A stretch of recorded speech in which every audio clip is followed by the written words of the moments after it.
this is the last SmackDown tapings forever, guys, because next week SmackDown will officially go live every single Thursday night. So there you go. But hey, let's review the full results for this week's WWE SmackDown. Here we go. So this week's WWE SmackDown returns to, as always, as USA Network, and this week's SmackDown is hosted from Grand Rapids, Michigan. Let's unwrap this show. So the first match of tonight we had was Sasha Banks versus Dana Brooke. Sasha Banks actually defeated Dana Brooke with the Banks statement, despite attempting to interference from Charlotte. The women's champion did attack, post-match and stood tall with her, title.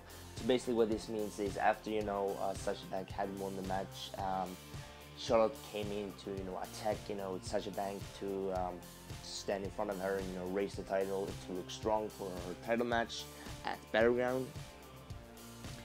The second match of tonight, we saw Dolph Ziggler versus Rusev in a non-title match. Dolph Ziggler actually, defeat, Rusev here with a roll-up, pin, thanks to assist from Zack Ryder.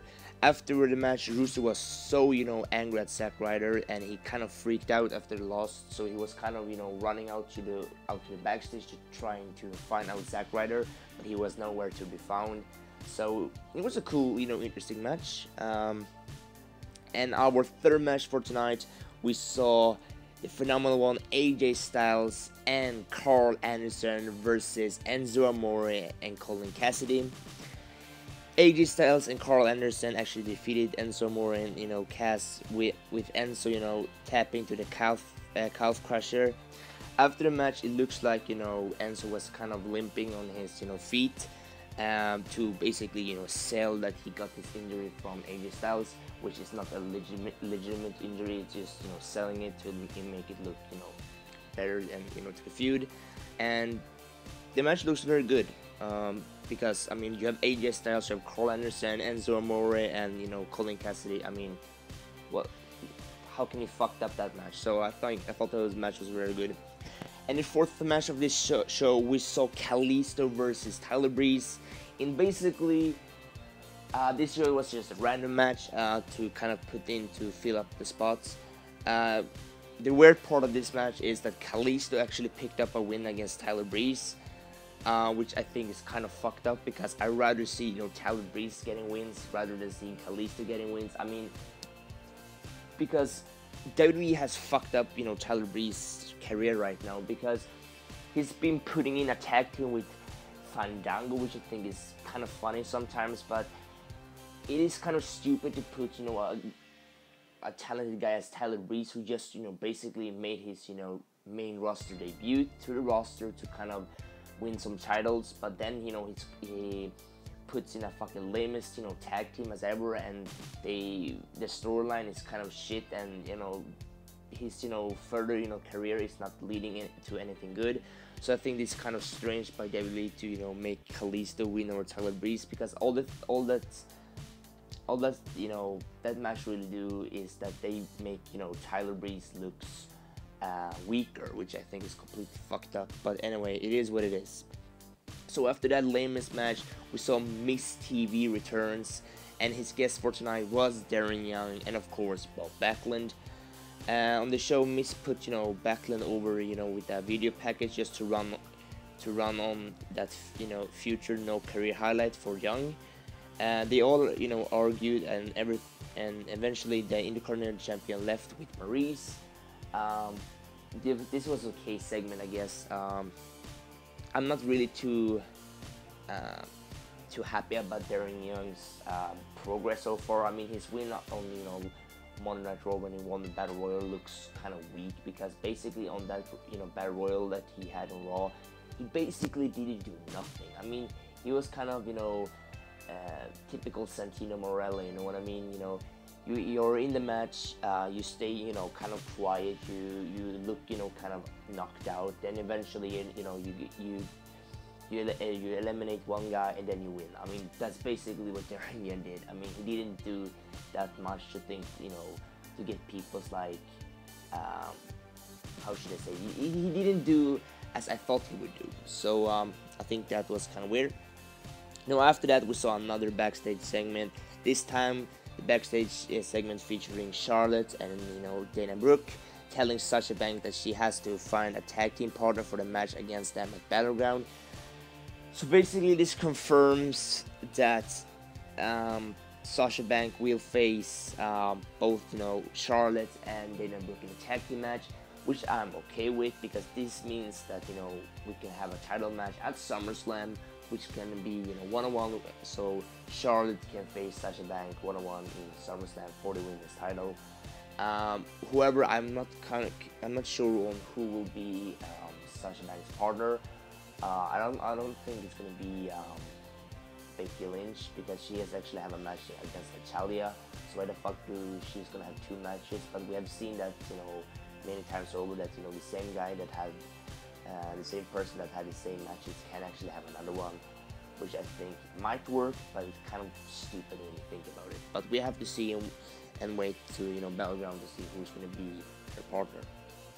So the main event for this week's SmackDown, and the last SmackDown, as I said before we go to live SmackDown, we saw Dean Ambrose versus Kevin Owens.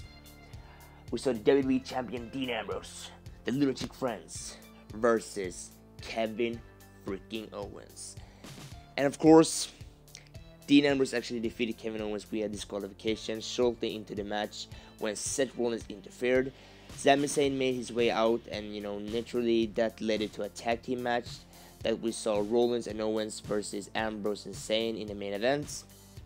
And actually, for the first time ever in a while, guys, the heel actually won this match. Yes, you heard me right. Both Rollins and Owens actually defeated Ambrose and Zayn in this main event, which is crazy. I mean, the heels never actually look strong after the match. It's always the heel guys that actually, or actually the face that actually close the show. But this time, this is the completely opposite. And yeah, that was the main event, guys. This week's SmackDown, I can say so far, was also very good. It wasn't better than last week's SmackDown, because I thought last week's SmackDown was more better. But since this is the last tapings of the show, I expect next week's SmackDown, when it goes live, to have much better shows, much better matches, stuff like that. But overall, I can say that this week's SmackDown was also pretty good. It wasn't the kind of lame SmackDown that we used to get. It is kind of an improvement, and that's why I'm very looking forward to see on how Shane McMahon can look SmackDown look strong again. Because to be honest, SmackDown really needs to come back to the state that they were before. I mean, back in the time, SmackDown was a very popular program to watch. Nowadays, SmackDown is kind of getting to be very boring. But since we're gonna have a brand split soon, and also that SmackDown is going live, I think SmackDown is gonna get much better so far. But what matches did I really like about the show, you might ask? Well, there's kind of some matches. I kind of like the Sasha Banks versus Dana Brooke match. I pretty like. With Dolph Ziggler match against Rusev, I also liked. The match, AJ Styles and Karl Anderson versus Enzo and Cass, I also liked. I also liked the main event, because I think the main event, when we saw Dean Ambrose versus Kevin Owens, was cool. And then afterwards, we saw a tag team match against them, which I thought was very cool too. So this week, like I said, very good wrestling show. Not the best as last week, but it was okay match. So I give this match, or I give SmackDown 8 out of 10. So yeah, guys, that's all for this video. Please like this video and please share it. And are you excited for that SmackDown goes live?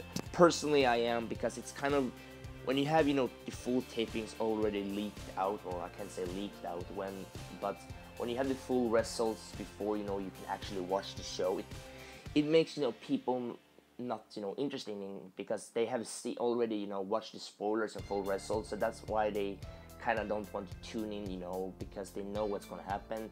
But when you have a live program, people don't people can't expect on what's going to happen, because then they have to sit down and watch it to for themselves to see what's going on, which I think is a very good idea.